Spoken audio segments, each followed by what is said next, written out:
जय हिंद बंधुरा आज के आबार एक नतून अंक निये आलोचना करब खूब शर्ट ट्रिक से आलोचना करब।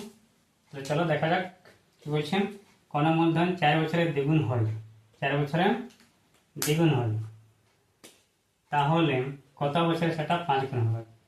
তাহলে দ্বিগুণ হয় 4 বছরে দ্বিগুণ হয় 4 বছরে তাহলে বলছে 5 গুণ কত বছর হয়।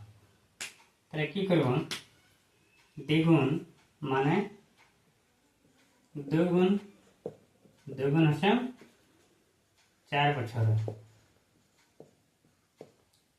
তাহলে বার করতে হবে 5 গুণ তাহলে 5 গুণ হবে কত বছরে। এটা করে একটা শর্ট ট্রিক আছে এখানে দ্বিগুণটাকে 1 কমান দেব তাহলে দ্বিগুণটাকে 1 কমান দিলে হবে 1 তাহলে 1 এর মান হচ্ছে 4 এখানে 5 গুণ বার করতে হবে এটাকে 1 কমান দেব এটা হবে 4 তাহলে 1 এর মান যদি 4 হয় তাহলে 4 এর মান কত হবে 4 এর মান হবে 4 গুণিতক 4 সমান 4 4 16 বছর। তাহলে সঠিক উত্তর হচ্ছে 16 বছর।